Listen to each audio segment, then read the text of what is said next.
senador Rodrigo Hollenberg pontualmente tratou de uma questão crucial que remete à necessidade de uma reforma político-eleitoral e uma reforma partidária, se for necessário, assim o entendimento desta casa. Eu ontem tive a honra de estar em Criciúma, uma importante cidade no sul de Santa Catarina, que no dia 3 de março fará uma eleição à Prefeitura Municipal, eleição fora de época. Como que eu vou falar? Tem a ver com a questão do pacto federativo, da situação complicada que vivem os municípios. Me ocorreu que também isso está impactando. Quem vai pagar o custo de uma nova eleição?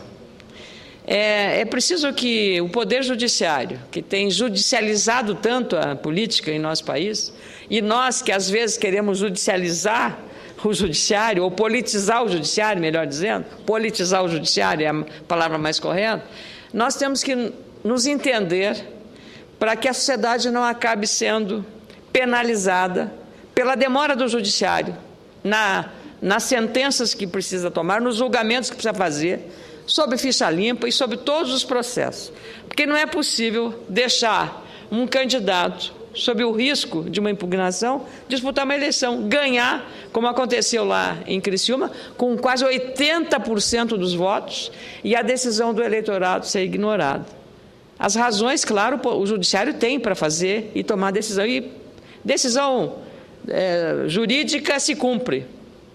Mas é preciso, para evitar esse gasto que a sociedade, não só em Criciúma, mas em Novo Hamburgo, em várias outras cidades lá do meu estado e em outros municípios brasileiros, é preciso que se encontre um mínimo de racionalidade, porque não é racional, não é aceitável que a gente saia de uma eleição e entre em outra eleição simplesmente porque faltou rapidez e agilidade no julgamento desses processos de impugnação de candidaturas. E, de novo, repito, quem está pagando a conta vai ser o cidadão contribuinte, que já tem uma carga muito pesada de impostos e tributos. Então, e também não é racional e não é lógico uma proposta surgida no âmbito da Justiça Eleitoral que seja imputado ao candidato que é motivo da impugnação pagar as despesas da eleição. É uma penalização despropositada,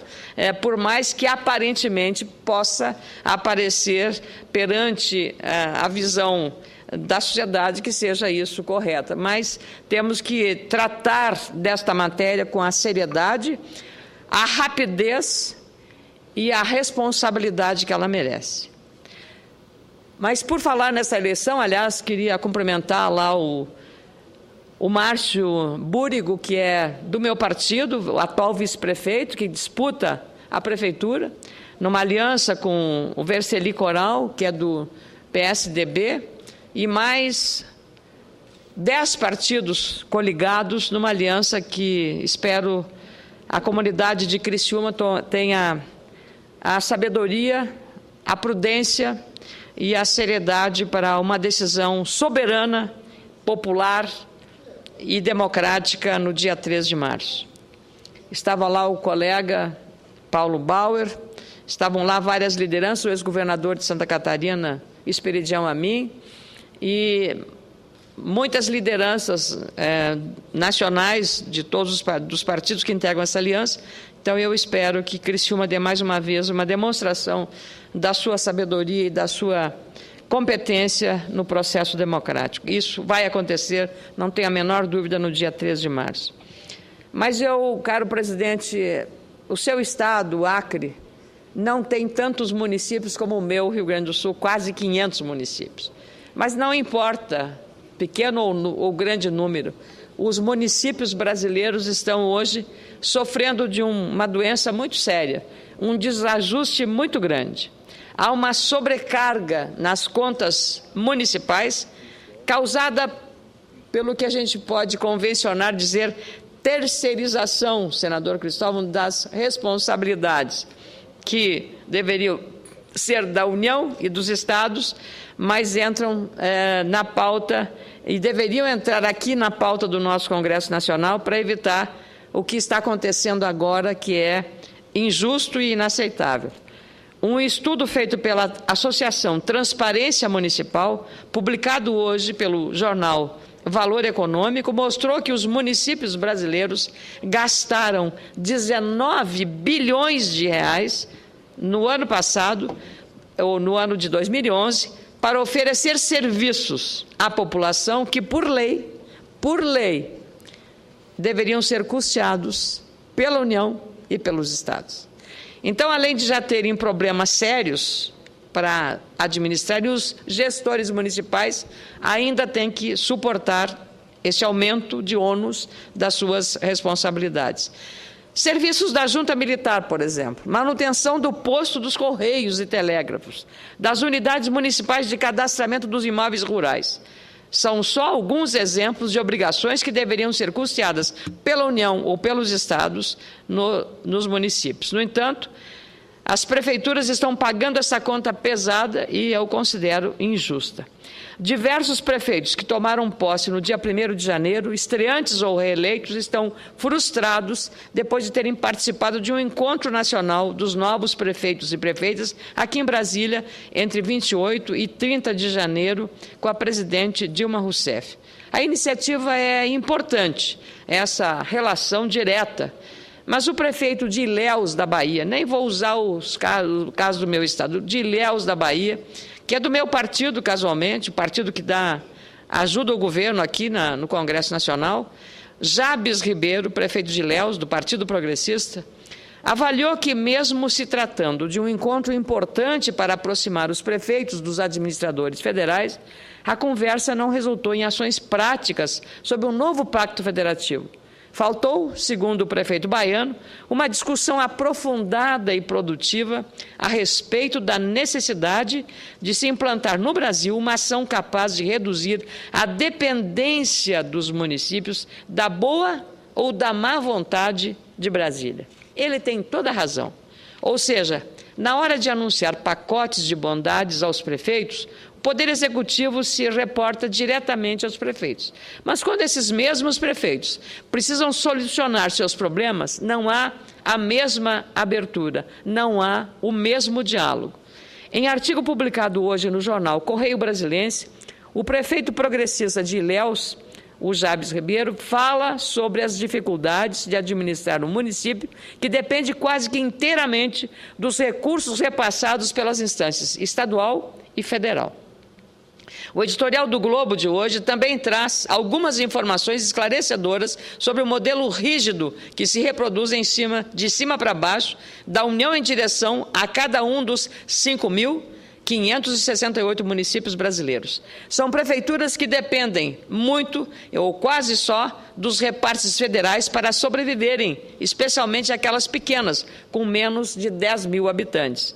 Até porque a principal fonte de receita da maioria das prefeituras municipais é o famoso FPM, que é exemplo do FPE, é a principal fonte de receita dos municípios. O FPM é o Fundo de Participação dos Municípios, formado por impostos federais, tal qual acontece com o FPE, que é o Fundo de Participação dos Estados. Sem uma solução clara sobre esses repasses, temas importantes como a redução da carga tributária, por exemplo, ficam parados na geladeira sem avanços práticos.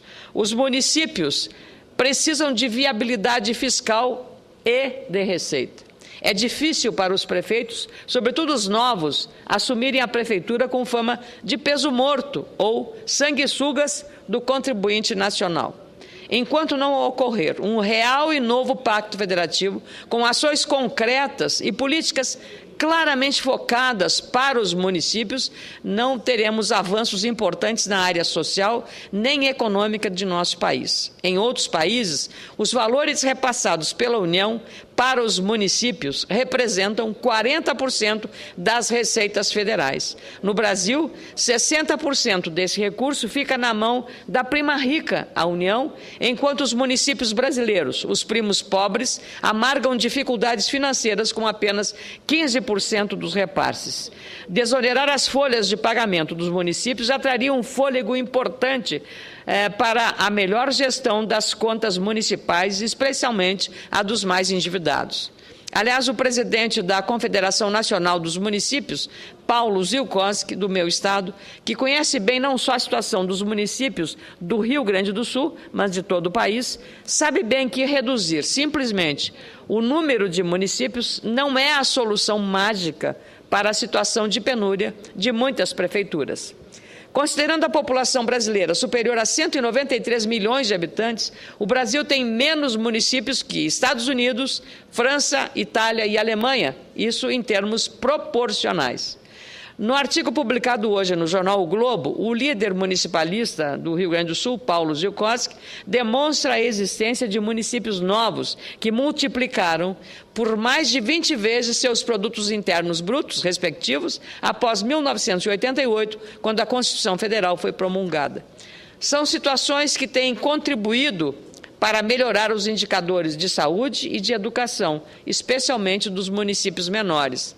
No caso do meu estado, o Rio Grande do Sul, muitos desses municípios emancipados, com boa capacidade de administração e gestão, exercem papel relevante para o desenvolvimento de regiões inteiras dentro do próprio estado. Isso tem ocorrido mesmo com a centralização dos recursos na mão da União. As administrações municipais estão mais perto do cidadão e conseguem, por isso, diminuir os problemas da população de forma rápida e eficaz. Nos municípios criados depois de 1988, os níveis de pobreza, desemprego, mortalidade infantil, analfabetismo e criminalidade são menores. A expectativa de vida é maior, mais jovens têm acesso às universidades e a população tem saneamento básico, como água tratada e esgoto. A situação do Brasil seria outra, com mais desenvolvimento, se todo o bolo da arrecadação fosse melhor dividido e a União definisse políticas claras para o novo Pacto Federativo, com o maior repasse de recursos para os municípios, inclusive os chamados restos a pagar. O administrador de empresas e ex-diretor institucional do Conselho Federal de Administração, Mário Tourinho, defende maior participação dos governadores no debate do novo Pacto Federativo. Sem a participação e o empenho de todos os entes federados, União, Estados e municípios, não conseguiríamos avanços concretos. E nesta casa estão muitos ex-governadores. Aqui mesmo estão 3 ex-governadores: Álvaro Dias, do Paraná, Cristóvão Buarque, do Distrito Federal, e Jorge Viana, do Acre. É interessante. E essa experiência de ter vivido as dores da governança no Estado, que também sofre como os municípios, esta relação, às vezes, tumultuada, se o governador é de oposição a presidente ou ao presidente da República, já está numa situação complicada. Então, tem que criar um meio termo desse relacionamento que deveria ser republicano e institucional. Mas temos que urgentemente trabalhar nisso, até aproveitando a expertise e a experiência dos ex-governadores que temos nesta casa. Em artigo publicado hoje no Correio Brasiliense, Tourinho destaca, como gestor e administrador de empresas, que os 66 bilhões e 800 milhões de reais anunciados pela presidente Dilma Rousseff no encontro dos prefeitos no início do ano não resolverão os problemas dos municípios, pois os mesmos terão que elaborar projetos que sejam aprovados pela técnico-burocracia ou pela tecnoburocracia do governo, além de dependerem da habilidade política de cada um dos prefeitos. Em resumo, sem pacto federativo reformulado, os problemas nos municípios vão persistir ou ficarão ainda mais complexos e difíceis. E a dependência, aquela velha imagem do chapéu na mão, vai continuar a moda de João VI 2 séculos atrás. A dependência ao poder central.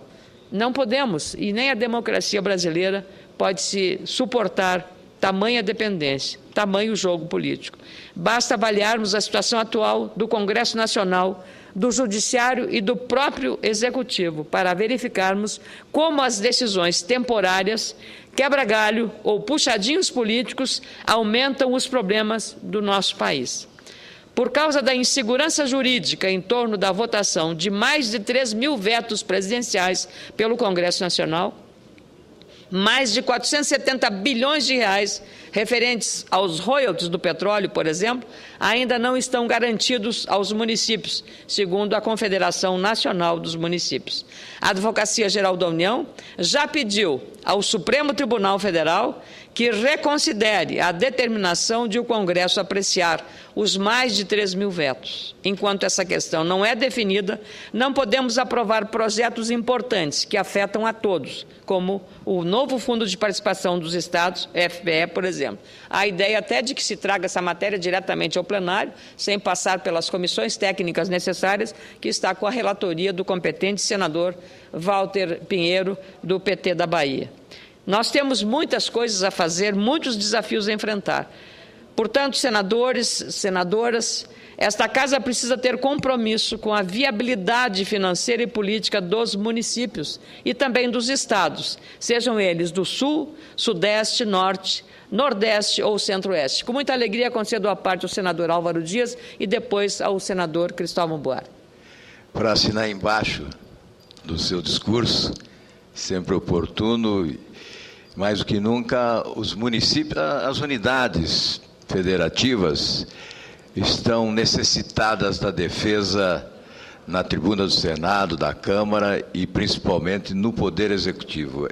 Essa discussão do Pacto Federativo é essencial nesta hora. Veja a notícia recente, né? Os municípios brasileiros gastaram mais de 19 bilhões em 2011, da população que, por lei, deveriam ser custeados pela União.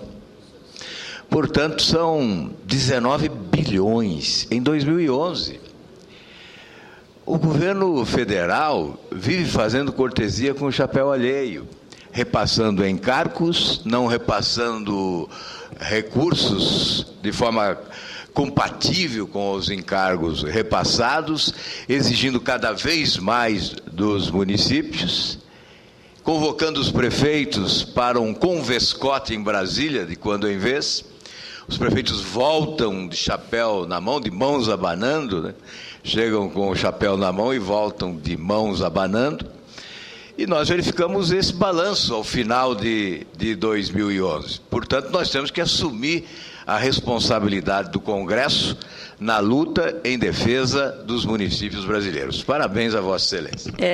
Caro senador Álvaro Dias, eu fico feliz de encontrar solidariedade municipalista, porque eu acho que fortalecer o município é fortalecer a democracia. E já apresentei um projeto, é louvável que o governo conceda, por exemplo, redução do IPI para ativar alguns setores estratégicos da economia brasileira, melhorar as condições de consumo para o consumidor, aproveitar esses momentos e ter iniciativas como essa. Só que ele, ao reduzir o IPI para automóveis, um setor muito relevante, o que ele está fazendo? Ele está tirando dinheiro que vai para o município via FPM. Então, não é justo. Eu apresentei um projeto, espero o apoio dos senhores senadores, que o governo pode sempre fazer a desoneração que quiser, mas ele não pode comprometer a receita dos municípios com aquela benesse que ele conceder a alguns setores. Da mesma forma que nenhum prefeito que adequadamente venha cumprido com a lei de responsabilidade fiscal seja penalizado para entrar na ficha suja decorrente de uma decisão unilateral do governo que reduz o IPI para alguns setores e que corta a receita do município. Então, já são iniciativas provocadas pela posição que o governo tem tomado, que é prejudicial e reduz, no meio do caminho, a receita do município. Como é que vai fechar a conta, senador Cristóvão Buarque, a quem eu concedo a parte, pedindo ao presidente que já estou encerrando o meu pronunciamento? Senadora, primeiro, a senhora sempre aqui defendendo com muito rigor os interesses municipais. A senhora talvez seja a principal municipalista entre nós. Temos vários, o senhor é um deles, senador. Eu queria que nós um dia chegássemos a um acordo de que a melhor maneira de defender hoje os municípios, na crise inclusive fiscal, financeira que eles atravessam, é a federalização da educação de base. Tirar esse custo, que se queremos uma boa educação, senador Jorginho, o senhor no estado do Acre fez isso e o Tião está fazendo, o Dinho fez, vocês fizeram um bom trabalho, sabem o custo disso. E ainda é preciso fazer muito mais. Só a federalização é capaz de tirar dos ombros dos prefeitos e dar condições às crianças terem uma boa escola. Obviamente, uma escola que seja descentralizada no seu conteúdo, na sua gestão também. O prefeito deve ser um dos gestores, mas não pode ser o responsável por financiar tudo isso, porque eles são muito desiguais, os municípios brasileiros, e aí a gente condena a educação à desigualdade. E eu queria fechar dizendo o seguinte: para mim, a descentralização é muito importante, mas só tem uma maneira da gente descentralizar e sem discriminar, é igualando, antes de descentralizar. E igualando, o caminho é a educação. Por isso, eu quero ouvir uma municipalista um dia dizendo que, de acordo com o interesse dos municípios e da descentralização, é bom fazer a federalização da educação. Queria relembrar aos nossos telespectadores e aos senhores senadores que o senador Cristóvão foi autor de uma iniciativa relevante de um debate na Comissão de Educação sobre este tema. E foi um debate profundo e exaustivo. Aprendi muito, senador Cristóvão Buarque, o senhor que é o nosso mestre na educação, mas foi muito importante para revelar ali exatamente essas carências e essas necessidades. Tem prefeitos, como lá no caso de Criciúma, em Santa Catarina, fazendo verdadeiros milagres, com altos índices de aproveitamento, crianças na escola, em tempo integral, muitas experiências vicejando em todo o país nessa direção. Ou seja, estão fazendo o dever de casa. Agora, o senhor imagine na hora que tivesse o recurso garantido e assegurado, sem depender de vir aqui pedir, por favor, liberem o dinheiro, mas como coisa automática num processo verdadeiramente republicano. Muito obrigado, senador Cristóvão Buarque, senador Álvaro Dias, e gostaria que fosse incluído no meu pronunciamento, porque estou terminando. O compromisso só terá validade no dia em que a União e os Estados também avançarem com políticas claras e concretas em favor de um país realmente integrado, com melhores níveis de desenvolvimento e com parcerias firmes e comprometidas, União, Estados e municípios, o verdadeiro pacto federativo. Muito obrigada, senhor presidente, e assumo a presidência para o seu pronunciamento.